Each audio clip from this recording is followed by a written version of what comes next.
இனி ஸ்டாலின் மேற்கொண்டு அவரை தொந்தரவு கொடுக்க மாட்டார். அவர் ஐடியாவே உதயநிதி முதல்வர் துணை முதல்வர் ஆக்கிட்டான் என்ன ஆக்கலன்னு பேசக்கூடாது. அதுக்கு ஒரு ரைடு. ஆனால் அந்த ரைடு என்ன தீவிரப்படுத்தி பேசி துறைமுருகனை கைது பண்ணாங்கன்னு வைங்க, ஸ்டாலினுக்கு கொடுத்த இது எல்லாம் பங்கெல்லாம் வெளியில் வந்துடுமே. அதனால துரைமுருகனை கைது பண்ண விட மாட்டார் ஸ்டாலின்.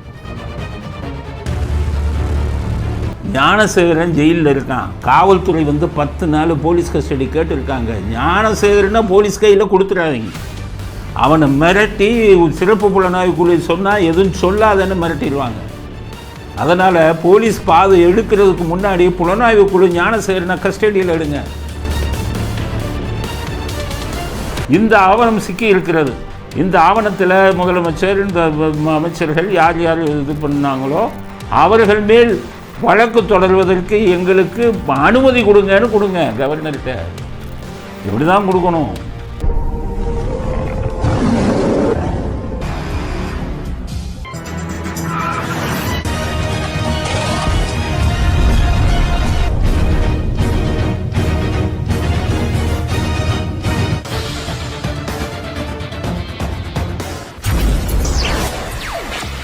வணக்கம்.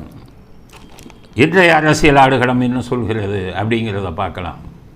முதல் செய்தி, துரைமுருகன் வீட்டில் அடித்த ரைடு என்ற முடிவுக்கு வந்திருக்கிறது. 24 மணி நேரம் ரைடு அடித்தாங்க துரைமுருகன் வீட்டில். வசதியாக அவர் பையன் கதிரானந்து வெளிநாட்டுக்கு போயிட்டார். ஒருவேளை உங்களுக்கு நியூஸ் வந்திருக்கும், ரைடு அடிக்க போகிறாங்க அப்படின்னு நியூஸ் வந்தது. அவர் வசதியாக வெளிநாடு போயிட்டார். அப்பாக்காரர் மட்டும் இங்கே இருந்தார். வந்து கேட்டாங்க, சோதனை பண்ணணும். சோதனை ஃபுல்லாக பண்ணாங்க. ஆனால் ஒரு பெரிய லாக்கர், அது சாவி எங்கன்னா துரைமுருகன் பையன்ட்டு இருக்குது அப்படின்ட்டான். உடைக்க சாவி இல்லை. அப்போ உடைக்கணும். திராவிட மாடல், ஒரே மாடல். பொன்முடி வீட்டில் பார்த்திங்களா, பொன்முடி பையன் வீட்டில் இதே மாதிரி ரைடு அடிக்கும்போது சாவி இல்லை, 2 லாக்கர். அதுக்கு சாவி இல்லைன்னா ஒழிச்சு வச்சுருப்பாங்க, இல்லைன்னா தூக்கி போட்டுருப்பாங்க. அதனால் உடைச்சாங்க 2 லாக்கர். உடைச்சி உள்ளேருந்து நிறையா எடுத்தாங்க. நம்ம அமலாக்கத்துறை தான் இல்லை, நிறையா எடுப்பாங்க. அதுக்கப்புறம் அமைதியாகிடுவாங்க. திரும்ப இது அங்கே பொன்முடி வீட்டில் லாக்கர் உடைக்கப்பட்டது அப்படின்னு செய்தி வந்தது. நிறைய டாக்குமெண்ட் எடுத்துகிட்டு போனாங்க. அதே மாதிரி இங்கேயும் லாக்கர் உடைக்கப்பட்டது. அதனால் ஒரு நாள் முழுவதும் 24 மணி நேரமும் உள்ளே இருந்தாங்க. அதனால் கொசு தொல்லை அவங்களுக்கு தாங்க முடியலை. 24 மணி நேரம் வீட்டில் இருந்தாங்க. அவங்களும் விடுறதா இல்லை. கொசு மருந்தை வச்சு ஸ்ப்ரே அடிச்சுட்டு சோதனையை தொடர்ந்தார்கள். உடைச்சாங்க. அதில் ஏதோ டாக்குமெண்ட்லாம் நிறையா எடுத்துகிட்டு போயிருக்காங்க. அதுக்கடுத்தது இவருக்கு ஒரு என்ஜினியரிங் கல்லூரி இருக்குது. கருணாநிதி இருக்கும்போதே இப்போ எம்ஜிஆர் பார்த்திங்கன்னா, எம்ஜிஆர் என்ஜினியரிங் காலேஜ் கொடுத்தாரு. யாருக்கு கொடுத்தாருன்னா சொந்தத்துக்கு கொடுத்தா, அவங்க அண்ணனுக்கு கொடுத்தாரா, இல்லை அண்ணன் பையனுக்கு கொடுத்தாரா, இல்லை அவங்க விஎன் ஜானகி சைடு சொந்தக்காரவங்களுக்கு கொடுத்தாரா, வளர்ப்பு பையன் அப்புவுக்கு கொடுத்தாரா, யாருக்கும் கொடுக்கல. நல்லா நடத்துகிறவங்களுக்கு கொடுத்தாரு. அதனால தான் இன்றைக்கி பல engineering college, JPR, VIT, Vellore Viswanathan, இவங்கெல்லாம் நல்ல முறையில் நடத்திக்கிட்டு இருக்காங்க. ஆர்எம்கே இவங்கெல்லாம் நல்ல முறையில் நடத்திக்கிட்டு இருக்காங்க. நல்லா நடத்துகிறவங்களாக பார்த்து கொடுத்தாரு. இவர் போய் ஏற்கனவே தெரியும், துரைமுருகன் இப்படிப்பட்ட மழை முழுங்கி, அவர் பேசும் மழை முழுங்கி மகாதேவன்னு சொல்லுவாங்க. துரைமுருகன் மழையவே முழுங்கிட்டு ஏப்பம் விட்டுருவாருன்னு சொல்லுவாங்க. அவருக்கு போய் என்ஜினியரிங் காலேஜ் கொடுத்துருக்காரு. அவர் தலைவர். ஏன்னா வலது கையில் அவருடைய ரகசியம் பூரா தெரிந்தவர். அவர் பண்ண நல்ல கெட்ட விஷயங்கள் அத்தனையும் அவருக்கு தெரியும். இவர் இல்லாமல் இருக்க மாட்டார். முதல்ல ஆற்காடுன்னு அப்பப்போ கூப்பிட்றவர் ஒரு கட்டத்தில் ஆற்காடு உங்களுக்கு எதிராக போயிட்டார். அதனால் ஆற்காடு வீட்டுக்கே வர்றதில்லை. அதுக்கப்புறம் துரைன்னு இவர் வச்சுருந்தார். அதுக்கு கொடுத்த அன்பு பரிசு தான் அந்த engineering college, Kingston engineering college அப்படின்னு ஒன்று வச்சுருக்காரு. அந்த காலேஜுக்குள்ளே பூந்துட்டாங்க இவங்க, அமலாக்கத்துறை பூந்து அதில் நிறைய பணத்தை எடுத்ததாக ஒரு செய்தி வந்திருக்கு. ஒரு வேன் நிறையா பணத்தை எடுத்துகிட்டு வந்தாங்கன்னு சொல்கிறாங்க. எது உண்மை எது பொய்ன்னு தெரியல. டிவிகள்லாம் அந்த வேன் படமே போட்டிருக்காங்க. பணத்தை சுமந்து செல்லும் வெள்ளை வேன் அப்படின்னு எடுத்துகிட்டு வந்திருக்காங்க. வந்துட்டு சக்ஸஸ்ஃபுல்லாக வெற்றிகரமாக முடிச்சுட்டு போயிட்டாங்க. உடனே துரைமுருகன் என்ன சொல்லிட்டா, ஒன்றுமே எடுக்கலைன்னு. ஒன்றுமே இல்லைன்னு சொல்லி எழுதி கொடுத்துட்டு போனாங்க. அங்கே ரைடு நடந்து முடிஞ்சிருக்கு. உங்களுடைய கருத்து நேற்று பார்க்கலான்னு சொல்லியிருக்கீங்க. தொடர்ந்து எழுதி கொடுத்துட்டு போயிட்டாங்க. யாரை ஏமாத்துற வேலை? எப்போவுமே ரைடு வந்தால் இன்கம் டேக்ஸும் சரி, இடியும் சரி, அமலாக்கத்துறை இவங்கெல்லாம் ரைடு வந்தால் ஏதாச்சும் எடுத்துகிட்டு போனால் லிஸ்ட்டு போடுவாங்க. இந்ததை எடுத்தோம், இவ்வளோ பணம், இவ்வளோ நகை, என்னென்ன டாக்குமெண்ட், அதுக்கு பேர் மகஜர் விட்னஸ்னு பேர். அது மாதிரி போட்டு கீழே கையெழுத்து போட்டு சீல் வச்சு கொடுத்துட்டு போயிடுவாங்க. இதெல்லாம் எடுத்துகிட்டு போகிறாங்க. ஆனால் ஒன்றுமே எடுக்கலைன்னு வைங்க, ஒன்றுமே எடுக்கலைன்னு யாரும் எந்த முட்டாளையும் எழுதி கொடுக்க மாட்டாங்க. துரைமுருகன் நம்மளை முட்டாளாக பார்க்குறாரு. ஒன்றுமே இல்லைன்னு எழுதி கொடுத்துட்டு போனாங்களே. தைரியம் இருந்தால் துரைமுருகன் ஒன்றுமே இல்லைன்னு இடி எழுதி கொடுத்ததை பத்திரிகைகளுக்கு காமிங்களேன். யாரை ஏமாத்துறீங்க? உங்கள் வீட்டிலலாம் ஒன்றும் இல்லாமல் இருக்கும். ஆனால் இடி முதல்லையே ஏற்கனவே இன்கம் டேக்ஸ் எல்லாம் ரைடு அடித்ததுனால கொஞ்சம் பத்திரமா வேண்டியவங்க வீட்டில் பதுக்கி வச்சுருப்பீங்க. மணல் கொள்ளையில் 50,000 கோடி 60,000 கோடி அடிச்சிருக்கணும் உங்கள் கட்சிக்காரனே சொன்னான். அவனை கட்சியை விட்டு வளர்க்கணும். அப்படி இருக்கும்போது உங்கள்கிட்ட இல்லாத பணமா? அதனால் ஸ்டாலினுடைய இது தந்திரம் ரொம்ப வேலை செஞ்சிருச்சு. இனி ஸ்டாலின் மேற்கொண்டு அவரை தொந்தரவு கொடுக்க மாட்டார். அவர் ஐடியாவே உதயநிதி முதல்வர் துணை முதல்வர் ஆக்கிட்டான், என்ன ஆக்கலைன்னு பேசக்கூடாது.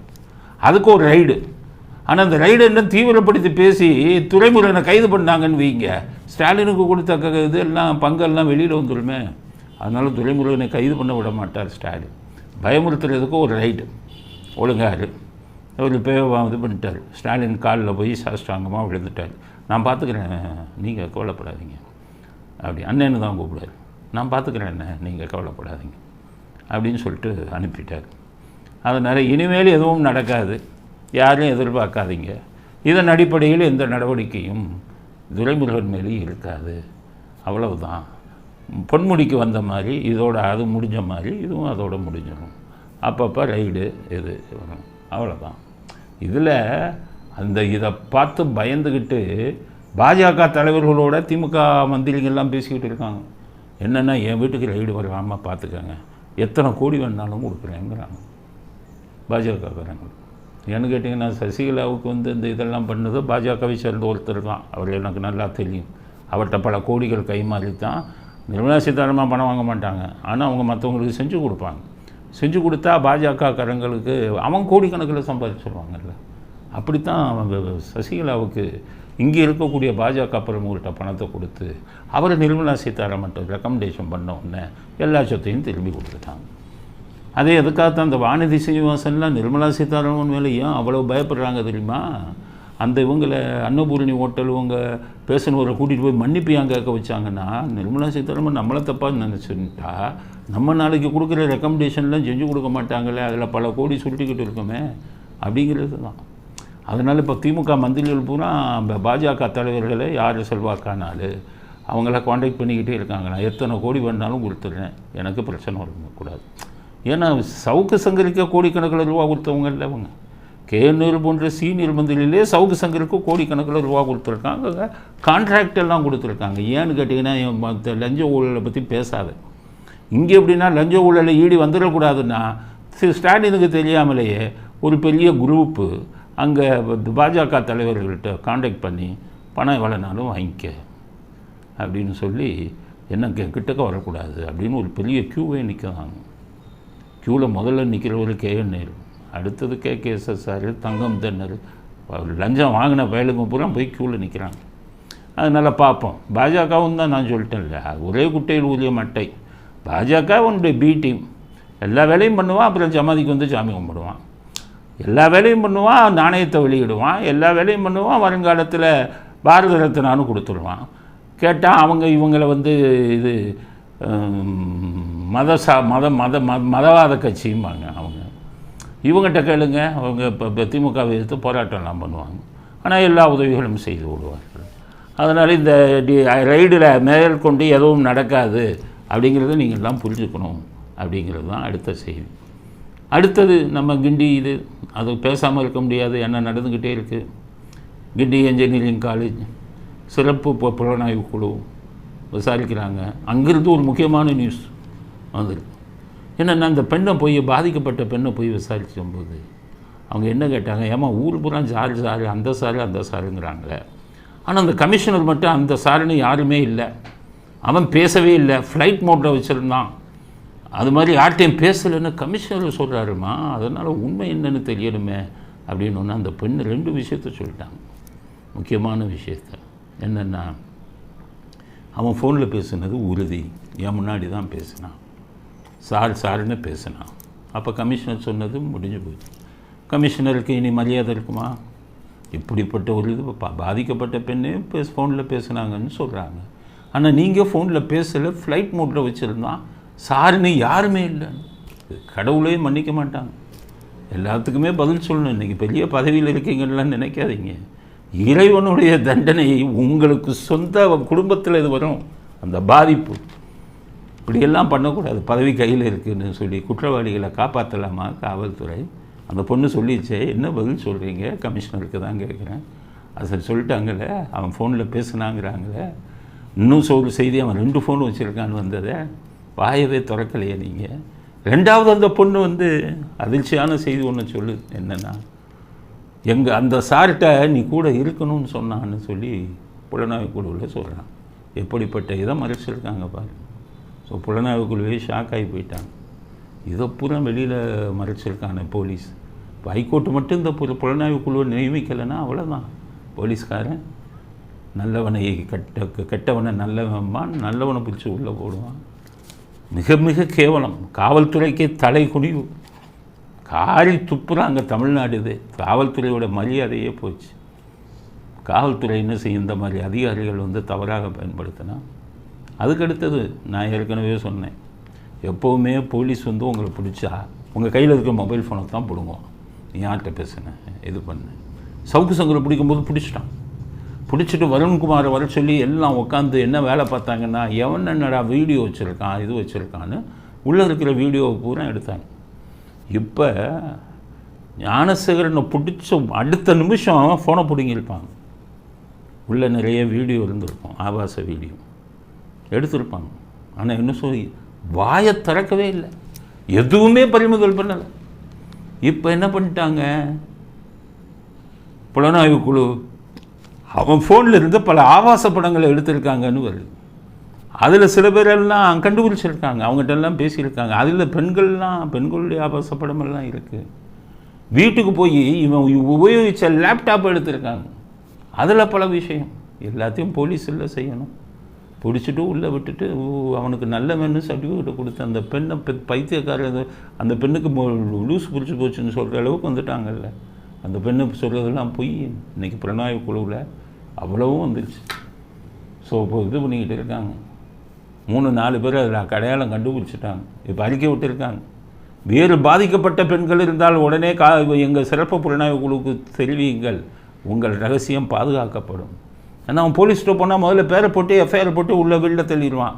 அதோடு பார்த்துட்டு அந்த பொண்ணுங்க ஓடிடணும் அப்படிங்கிறதுக்காகத்தான். எதுக்கு எஃப்ஐஆரில் பேர் போடுறது தெரியுமில்ல, பார்த்துட்டா பொண்ணுங்க ஓடிடணும், அப்போ குற்றவாளியாக காப்பாற்றிடலாம் அப்படின்னு இது பண்ணணுங்கிறதுக்காக இந்த வேலையை பண்ணியிருக்காங்க. அதனால் அந்த பொண்ணு சொன்னதுக்கப்புறம் இப்போ சிறப்பு புலனாய்வு குழு வேகமாக வேலை செய்கிறாங்க. இன்னும் பல வீடியோக்கள் வெளியில் வரும்னு நினைக்கிறேன்.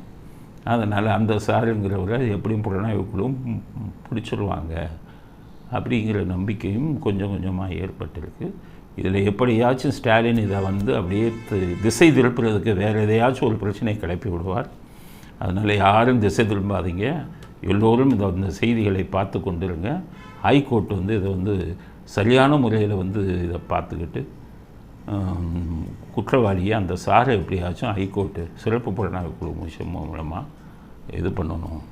பண்ணிவிட்டு போலீஸ் துறையை சேர்ந்த அத்தனை பேரையும் நடவடிக்கை எடுக்கணும், கைதே பண்ணணும் இந்த மாதிரி குற்றங்களை இது பண்ணால். ஏன்னு கேட்டிங்கன்னா பெருஞ்சொல்லி போடலாம். ஹைகோர்ட்டு விசாரணையில் பொய்யான தகவல்களை கொடுத்தாங்கன்னா அது பெருஞ்சொல்லியில் வரும், அரெஸ்ட் பண்ணி உள்ளே போட்டுடலாம் எல்லா அதிகாரிகளையும். அதைத்தான் செய்யணும், வேறு என்ன பண்ணுறது? அப்பாவி பெண்ணை வாழ்க்கையை எப்படி வளர்கிறாங்கன்னா அப்படி தான் செய்யணும். இதுக்கிடையில் ஸ்டாலின் ஃபோன் பண்ணி மதுரை ஆதீனம் அவர் மேலே ரொம்ப நம்பிக்கை வச்சுருக்காங்க, ஆனால் ஒரு திமுக ஏஜென்ட், அவருக்கு ஃபோன் பண்ணி ஒரு அறிக்கை விடுங்க அப்படின்ட்டு. உடனே மதுரை ஆதீனம் சொல்கிறாரு, பெண் குழந்தைகளை பெற்றோர்கள் தான் பார்த்துக்கணும், அரசாங்கம் என்ன செய்யும் பார்த்துக்கோங்க. இந்த ஆளெல்லாம் ஒரு ஆதீனமாக போட்டு அந்த ஆதீனம் உருப்படுமா? பெண்களுக்கு பாதுகாப்பு இல்லைன்னா பெற்றோர்கள் தான் பெண்களை வந்து பாதுகாப்பாக எல்லாமே அரசாங்கம் செய்ய முடியாது. அப்படின்னா ஒவ்வொரு பிள்ளைகளும் ஒரு போலீஸ் போட்டால் போலீஸுக்கு தான் அது அந்த வேலை தான் சரியாக இருக்கும். எல்லாரும் நம்ம பிள்ளைகளை நம்ம என்ன அரசியல்வாதிகளுக்கு ஜால்ரா அடிக்கிறது விடுங்க, கடவுளை கும்புறீங்கள மனசாட்சி வேணாம். பெண்களை வந்து பெற்றோர்கள் தான் பார்த்துக்கணுமா? பொது வெளியில் பெண்கள் வரும்போது சட்டம் ஒழுங்கு நல்லா இருக்கணும்ல. குற்றவாளிகள்னால் பெண்களுக்கு பாதுகாப்பு இல்லைன்னா யார் பொறுப்பு? பெற்றோர்களாக பொறுப்பு. அப்படிப்பட்ட ஒரு சமுதாயத்தை உருவாக்குன அரசாங்கம் தானே பொறுப்பு. அதுவும் இவங்க ஆளுங்கட்சியில் அவனுக்கு வந்து முக்கிய பதவியெல்லாம் கொடுத்து வச்சுருக்காங்கன்னா ஸ்டாலின் தானே நேரடி பொறுப்பு. அவருக்கு சப்பு கட்டுறதுக்காக மதுரை ஆதீனத்தை வந்து கூப்பிட்டுருக்காங்க. மதுரை ஆதீனம் இந்த மாதிரி சொல்கிறார். அடுத்தது கனிமொழி, அவங்க வேறு மாதிரி. ஏன்னா மகளிர் அணி தலைவர் இல்லை, சீனமங்கை வந்து மகளிர் அணிக்கு தலைவி, அதனால் அங்கேயும் விட்டு கொடுக்கக்கூடாதுன்னு சொல்லி பெண்களை வந்து அவங்க செஞ்சது தப்புன்னு பெண்ணை குறை சொல்லி பேசுகிறாங்க. அதெல்லாம் எங்கள் கொள்கைக்கு எதிரானதுங்க. பெண்களை குறை சொல்லி பேசுகிறாங்களா? பேசுகிறதே உங்கள் அண்ணன் குரூப்பு தானே, பேச வைக்கிறதே உங்கள் அண்ணன் தானே. நீங்கள் தானே பெண்களுக்கு எதிரான அத்தனை குற்றங்களை செஞ்சது பூரா உங்கள் கட்சிக்காரவங்க தானே. உங்கள் தந்தையாரில் ஆரம்பித்து உங்கள் ஒவ்வொருத்தர் கடையதையும் எடுத்தீங்கன்னா உங்கள் கொள்கை எங்கள் கொள்கைக்கு எதிரானது. உங்கள் கொள்கையே அதுதான். அதனால் அந்த அம்மா இந்த பக்கமும் இது இல்லாமல் எங்கள் கொள்கைக்கு எதிரானதுன்னு சப்பக்கட்டு கட்டி பெண்களுக்கும் ஆதரவாக பேசுகிற மாதிரி நடிச்சிருக்காங்க. அதுதான் எல்லோரும் கேட்டாங்கல்ல கனிமொழி என்ன பேசுனாங்கன்னா இதுதான் பேசுனாங்க. ஆனால் கனிமொழி வந்து மகளிர் அணிக்கு தலைவியாக இருக்கிறதுக்கு தகுதி இல்லாதவங்க. மகளிருக்கு எதிராக என்னென்ன இருக்கோ அவங்க கட்சின்னு வந்துட்டால் அதை பேசுவாங்க அப்படிங்கிறது தான் இதை காட்டுது. அடுத்தது என்னென்னா, இது நான் ஒரு அறிவுரை கூட விரும்புகிறேன் சிறப்பு புலனாய்வு குழுவுக்கு. நீங்கள் அந்த பெண்ணை விசாரிச்சிட்டீங்க, அங்கே பல்கலைக்கழகத்தில் எல்லாத்தையும் விசாரிச்சிட்டீங்க. ஆனால் இன்னும் நீங்கள் ஞானசேகரனை விசாரிக்கலை. ஞானசேகரன் ஜெயிலில் இருக்கான். காவல்துறை வந்து 10 நாள் போலீஸ் கஸ்டடி கேட்டுருக்காங்க. ஞானசேகரனை போலீஸ் கையில் கொடுத்துடாதீங்க. அவனை மிரட்டி சிறப்பு புலனாய்வு குழு சொன்னால் எதுவும் சொல்லாதன்னு மிரட்டிடுவாங்க. அதனால் போலீஸ் எடுக்கிறதுக்கு முன்னாடி புலனாய்வு குழு ஞானசேகரனை கஸ்டடியில் எடுங்க. போலீஸாரை பக்கத்தில் உதைக்கிற போலீஸ்காரங்க நிறையா இருக்காங்க, பக்கத்தில் வச்சு இடந்த உண்மையை ஞானசேகரிடமிருந்து எடுங்க. ஏன்னா காவல்துறையில் வந்து தான் ஒன்றை சொல்லிட்டோங்கிறதுக்காக அது பொய்யனால்னால் நமக்கு அசிங்கம்னு சொல்லி பொய்யை உண்மையாக்குவார்கள், உண்மையை பொய்யாக்குவார்கள். என் விஷயத்திலே அப்படி தானே ஆக்கினேன், என் விஷயத்திலே அப்படி தானே ஆக்கினேன். அதனால் எதுக்காக சொல்கிறேன்னா, என் விஷயத்திலே இந்த இவன் தான் வந்து கொலை செஞ்சுட்டேன்ட்டு ஜாமீன் கேட்டான்னு சொன்ன உடனே அவனை பிடிச்சிட்டு வந்து என் மேலே எழுதி வாங்கிட்டாங்க. என் வழக்கில் என் மேலே எழுதி வாங்கிட்டு 2 பேரும் ஒன்றா சேர்ந்துக்கிட்டு என்னை பிடிச்சி போலீஸும் குற்றவாளியும் ஒன்றா சேர்ந்துட்டு நான் ஒளிந்திருக்கும்போது போலீஸ் ஃபோன் பண்ணி எங்கடா இருக்க அப்படின்னு கேட்பாங்க. உன்னை விட மாட்டோம் அப்படின்னு. ஒரு 10 நிமிஷத்தில் அந்த குற்றவாளி பேசுவான், கொலை பண்ணவன் எங்கடா இருக்கேன்னு கேட்பான். உன்னை கொலை பண்ணாமல் விட மாட்டேன்மா சொல்லிவிட்டு என்ன சொன்னால் அதுக்கு மேலே போலீஸ்கிட்ட தானே போவேன், உன்னை கொலை பண்ண சொன்னதே அசோக்னு ஒரு போலீஸ் தான்டா அப்படின்னு என்கிட்ட பேசு. அப்போ எந்த எக்ஸ்ட்ரீமுக்கு போவாங்கல்ல. அப்போ இந்த இதில் குற்றவாளி கையில் மாட்டினா என்ன ஆகும்? சத்தான் அவன். வெளியில் எதையும் சொல்லிடாத, வீடியோக்குள்ளே சொல்லிடாத, குறிப்பாக அந்த சார் யாருங்கிறத சொல்லிடாதன்னு இருவாங்க. சொன்னால் நீ உயிரோடு இருக்க மாட்டேன்னு. அப்போ என்ன ஆகும்? போலீஸ் கஸ்டடி காவல்துறை இதுக்கு எடுக்கிறதுக்கு முன்னாடி சிறப்பு புலனாய்வுக்குள்ளே எடுத்துருங்க. எடுத்து இது பண்ணால் தான் இவர்களுடைய அத்தனை கதையும் வெளியில் வரும் அப்படிங்கிறது அடுத்த கருத்து. அடுத்தது உடைகிறது திமுக கூட்டணி. 9ல் 1 போயிடுச்சு வேல்முருகன். அதுக்கடுத்தது திரிசங்கு சொர்க்கம் மாதிரி தொங்கிக் கொண்டிருக்கிறார் திருமாவளவன். இப்போ 3வது கம்யூனிஸ்ட் இன்றைக்கி சொல்லிட்டாங்க, பாலகிருஷ்ணன் இடது கம்யூனிஸ்ட். எங்களுக்கு திராவிட மாடல் வேண்டாம், இடதுசாரி மாடல் தான் வேண்டும். இவ்வளோ நாளாச்சு புத்தி வருது, இடதுசாரி மாடல் தான் வேணுங்கிறான். திராவிட மாடல் எங்களுக்கு தேவையில்லை. எல்லாரையும் கைது பண்ணுறீங்களே அவங்களுக்கு அப்படின்னு கேட்குறாங்க. இது எப்போவே கேட்டிருக்கணும். என்னையா பேசுனாலே கைது பண்ணுறீங்களே, இது என்ன அநியாயமாக இருக்குது அப்படின்னு கம்யூனிஸ்ட்டு சொல்லிட்டான். உடனே சேகர்பாபு பார்த்தார், சார்ட்டு கம்யூனிஸ்டுகள் எதை எதிர்பார்க்கிறார்களோ அது செய்து தரப்படும்னு ஓப்பனாக சொல்கிறான். அப்படின்னா என்ன அர்த்தம்? நீ 50 கோடி தானே வாங்கினேன், இதோட 100 கோடி வாங்கிக்க, வாயை திறக்காதுன்னு சொல்கிறான். நீங்கள் எதை எதிர்பார்க்கிறீர்களோ அதை செய்து தரப்படும் அப்படிங்கிறாங்க. அதனால கம்யூனிஸ்ட்டு கொஞ்சம் சுதாரிச்சுட்டாங்க. மாடல் வேணாம், திராவிட மாடல். உங்கள் திராவிட மாடலோட சேர்ந்ததின் விளைவு உங்களையே கெடுத்து விட்டான். 50 கோடி வாங்க வச்சுட்டான். இன்னுமே எங்கே போய் இடதுசாரி மாடலை நீங்கள் பேசுகிறது? அதனால் தயவு செய்து மானம் தன்மானம் இருந்தால் இடதுசாரிகளுக்கு சொல்கிறேன், முதல்ல திமுக விட்டு வெளியில் வருங்க. இவ்வளவு அநியாய அக்கிரமம் பண்ணுறவன்ட்ட போய் இருந்தீங்கன்னா உங்கள் இடதுசாரி வலதுசாரி இதெல்லாம் எங்கே போய் இதாகும். அதனால் வரவேற்கிறோம். எதுக்கு இடது கம்யூனிஸ்ட்டு இது பண்ணதுக்கு வரவேற்கிறோம். ஆனால் அதுக்கப்புறம் என்னென்னு கேட்டிங்கன்னா, திருமாவளவன் ஏன் திமுக விட்டு வெளியில் வர யோசிக்கிறாருன்னு அதுக்கேற்ற மாதிரி ஒன்று நடந்தது. விசிகாக்காரன் என்ன பண்ணிவிட்டான், அவன் விசிகா கட்சியை சேர்ந்தவன் ஒரு வீட்டு உரிமையாளர், அவர்கிட்ட போய் வீடானுங்கிறான். அவந்தாலும் விற்க முடியாதுங்கிறாரு. 3-4 விசிகாலம் போட்டு அடிக்கிறான் பாருங்கள் அந்த வீடியோவை பாருங்கள்.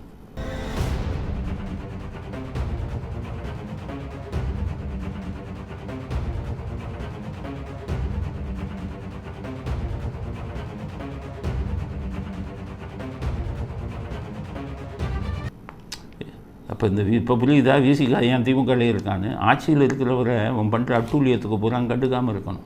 இப்போ அடித்தவனை பிடிப்பான்னு நினைக்கிறீங்களா? அந்த ஆளை போட்டு அடிக்கிறாங்களே பாவம் 3 பேர்.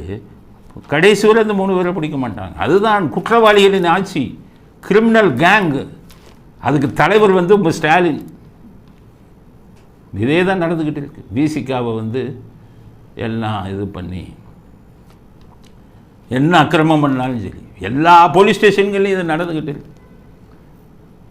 என்கிட்ட ஒருத்தர் வந்தார், வீடை விற்றுட்டேன் சார், வீடை வாங்கிட்டேன் சார், ஆஃபீஸார் என்னை அடித்து வெளியில் வரட்டிக்கிட்டு உள்ளே உட்காந்துட்டான் சார். யார் ஏன்னு கேட்டேன். அவங்களுக்கு ஃபோன் நம்பரை கொடுத்தா விசிகாவில் மிகப்பெரிய பொறுப்பில் இருக்கிறது. அவர்கிட்ட சொன்னேன், என்னங்க நீங்கள் போய் இந்த வேலை பண்ணிக்கிட்டு இருக்கீங்க? அந்த பேர் எல்லாருக்கும் பிரபலமான பேர். என்னங்க நீங்கள் போய் இந்த சார் நீங்களா நீங்கள் நான் பார்க்குறேன் சார், இன்னும் ஃபோனை வச்சுட்டாரு. இன்னும் உள்ள அவங்க தான் இருக்காங்க.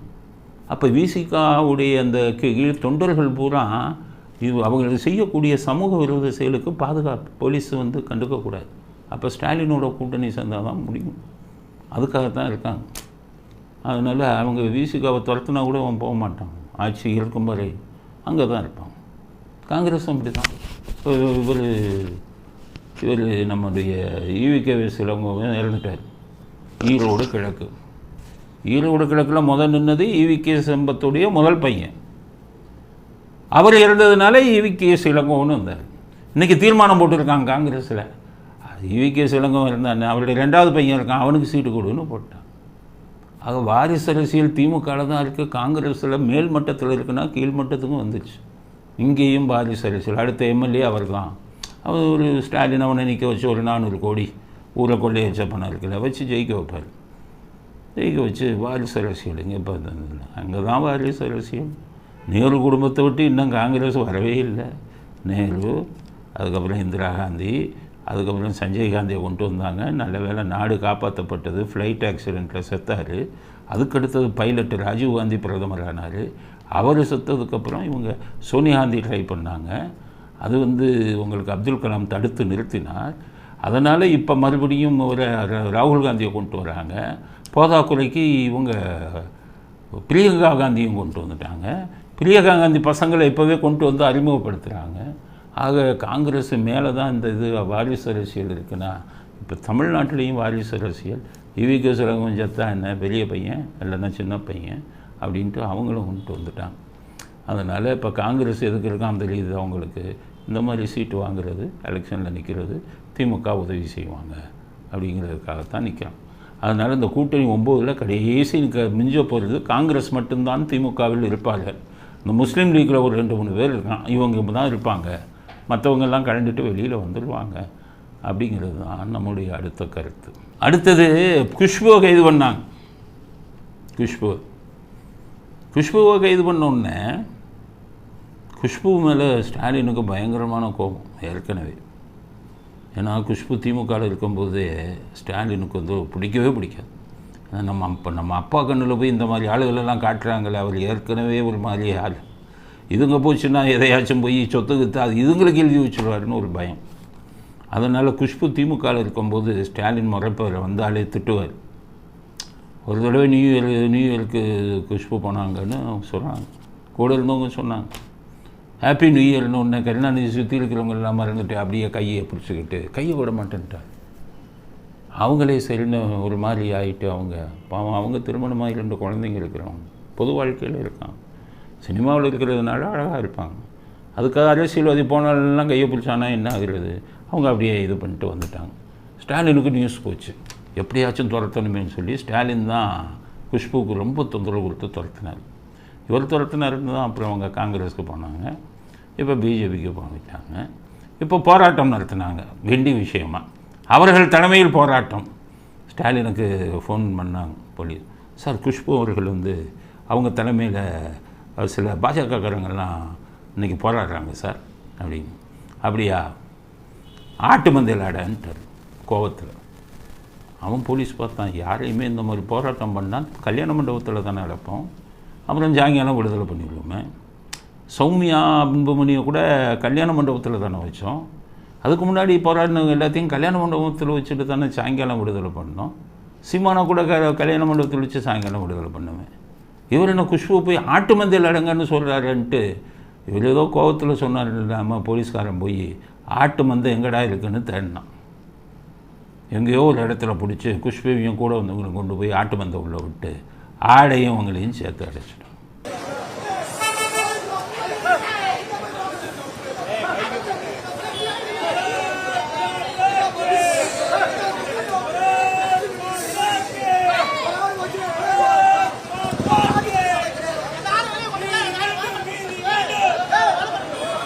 உடனே கனிமொழிகிட்ட கேட்குறாங்க, என்ன மேடம் பெண்களுக்காக குரல் கொடுக்குறீங்களே, குஷ்புவை போய் ஆட்டு மந்தையில் அடைக்கிறாங்களே அப்படின்னு கேட்டால், ஆட்டு மந்தையில் அடித்தாங்க இடம் இருந்திருக்காது அப்படின்னு அவங்க அதை நியாயப்படுத்துகிறாங்க. குஷ்பு ஆடுகள் அடைக்கக்கூடிய இடத்துல நேற்று மதுரையில் அடைச்சிட்டாங்க அப்படின்னு சொல்கிறாங்க. எதனால மேடம் அது மாதிரி தவறா?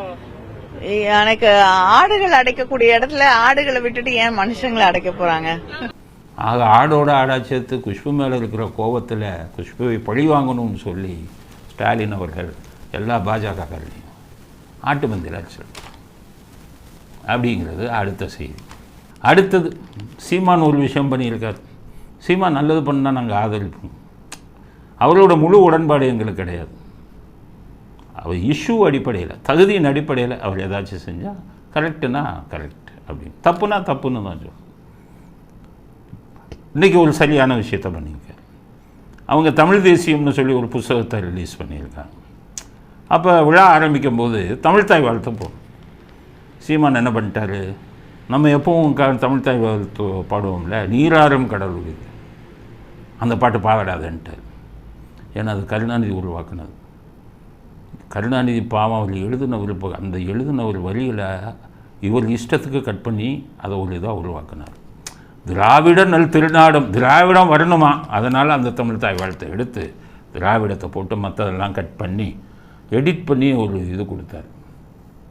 அதனால் சீமான் அப்போவே சொன்னார், இதை கருணாநிதி எடிட் பண்ணி போட்டது. கவிஞருடைய அதை எழுதினாரே, அங்கே அவருடைய முழு கவிதையும் அதில் வரல. அதனால் இது கருணாநிதியின் தமிழ் தாய் வாழ்த்துன்னு சொல்லிக்கிட்டே இருந்தார்.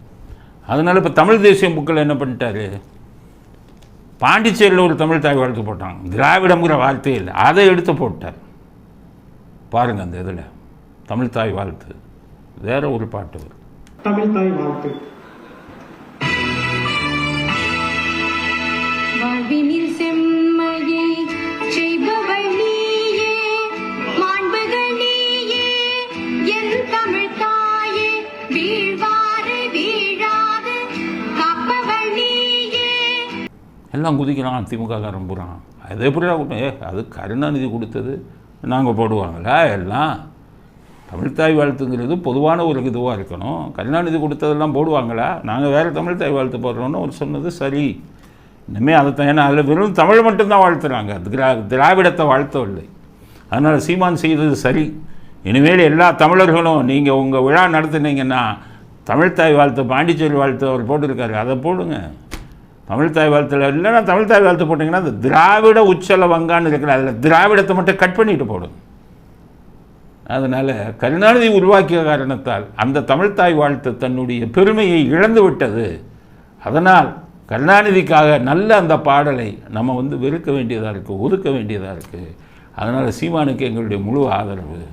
கருணாநிதி கொண்டு வந்த தமிழ்த்தாய் வாழ்த்தை நீங்கள் நிராகரித்ததற்காக நீங்கள் செய்யக்கூடிய இந்த இதுக்கு எங்களுடைய ஆதரவை தெரிவித்துக் கொள்கிறோம் அப்படிங்கிறது அடுத்த செய்தி. அடுத்தது அறப்போர் இயக்கம்னு ஒன்று இருக்குது தமிழ்நாட்டில். அவங்க நல்ல விஷயம் சிலதெல்லாம் பண்ணுவாங்க, ஆதாரங்கள் எல்லாம் எடுத்து கொடுப்பாங்க.